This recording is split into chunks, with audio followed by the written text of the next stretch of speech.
Now, Mr. Speaker, the minister states that it is not his nor the government's intention to restrict natural health product availability in Canada. And I am sure that I have every reason to believe that he's very sincere in making those statements, and I have no reason not to believe him or the government in their intentions. Problem is, Mr. Speaker, that given the history of actions by Health Canada over the past several years, the increased powers and the changes proposed by Bill C-51 give Canadians, inform Canadians, a very great cause for concern. And in that regard, I would like to review some of the history and illustrate a couple of the concerns related to the bill as it stands. Now, going back over at least 4 previous health ministers was an effort to regulate natural health products as drugs under the Food and Drugs Act. By the way, I think everybody recognized that there was a need to bring in regulations for natural health products. Everybody wants to make sure that we have good manufacturing practices, that actually we need office inspections and some quality control items there. And we certainly want to make sure that what's on the label is actually in the bottle.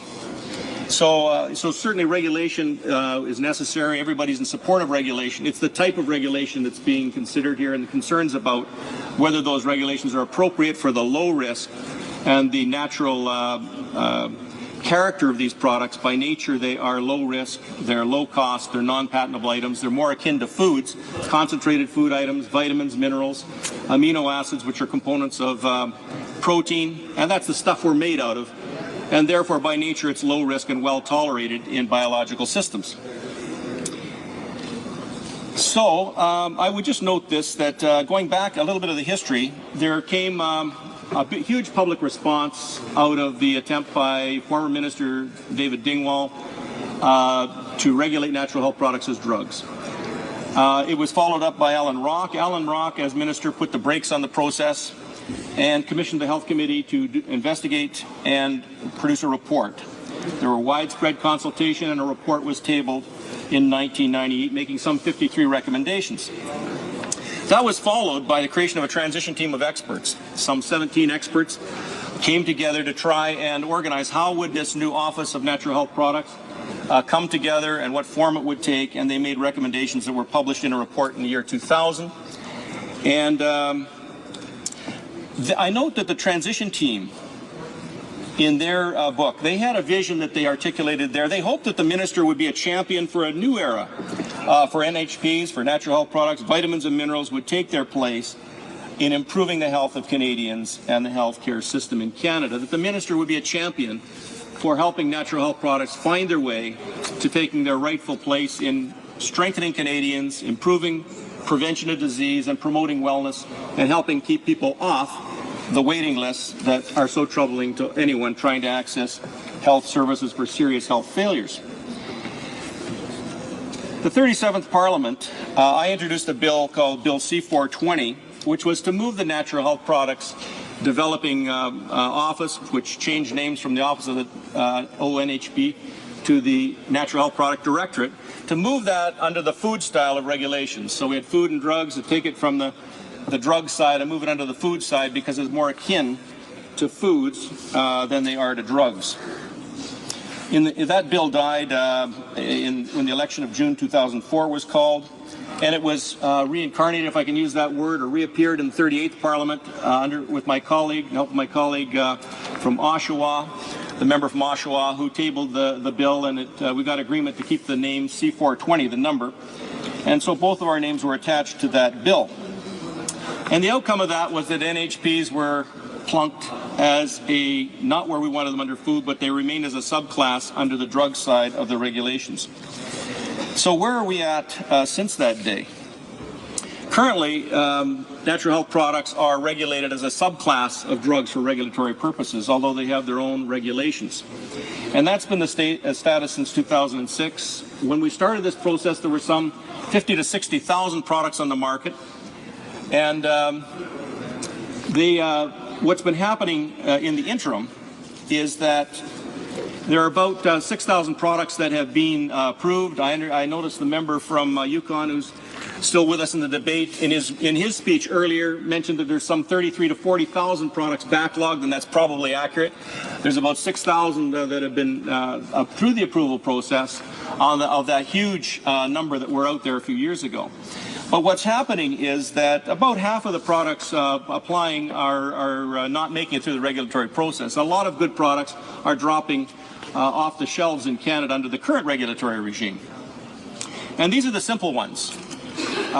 They're single monograph products. They're not the combined products that many of the more effective, well-known and popular remedies that are out there are multi-ingredient products. Most of those haven't even started into the process yet.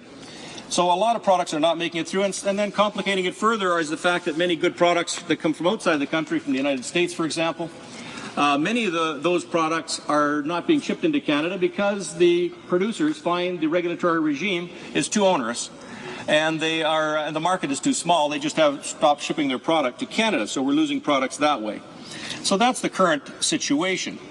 Now, people in the industry are frustrated at the lengthy delays in receiving an NPN and lengthy requests for more info. It seems products like Red Bull or an energy drink gets an NPN fairly readily. They'll never have a hope of impacting anybody's health, but they might give you a kick or a little better high or keep you awake if you mix it, as some young people do, with alcohol, which we wouldn't recommend. So you end up with a drunk who's a little more alert. But those products seem to make it through the regulatory process in a flash, but natural health products that could have a real impact on serious sickness seem to be having a hard time getting through. Now, I just want to return to the experience. Yes, this letter that I mentioned earlier here from the scientists. Speaking at that conference just a month ago, so we're not talking ancient history, just a month ago, with these scientists was Dr. Bonnie Kaplan from the University of Calgary, speaking about her experience with the product Empower Plus. And I know there's others in the House who have mentioned this product already. And probably most members have some experience with this vitamin and mineral product produced in Alberta that was having a profound impact on people. Excuse me, just one second here for the page. Could you help me with that, please? Thank you. This product called Empower Plus that was having a profound impact on people with bipolar disease. And this product attracted some attention in Alberta. People began, the government of Alberta said, whoa, there's a huge problem. A lot of people seem to be taking this. They had the Alberta Science and Research Authority examine the product, and they commissioned a study at the University of Calgary, some $544,000 in funding. The initial results were very promising.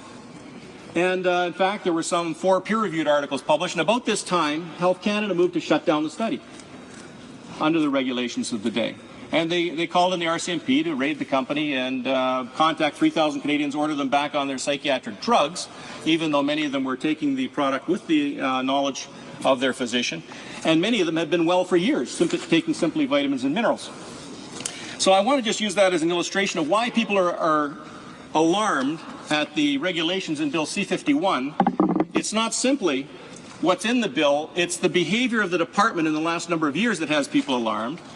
And given the tools that are in C-51, it is concerns that with the wrong attitude, this could ensure that a lot of very good products will never see the light of day in our country, given this response.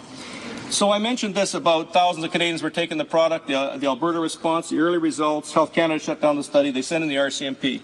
There was a researcher from Harvard, just to go on with Empower Plus for a minute, his name is Dr. Charles Popper. He's a world-renowned neuropsychopharmacologist. And his story was quite interesting. He testified in the court case just after the last election. I was there a day before, unfortunately missed it, but I did read his testimony. And here's a man who says in his testimony that he learned how to help people get off drugs from the lay people in this company who have accumulated a lot of experience trying to help people with their condition, taking these vitamins and minerals and amino acids and improving their mental health.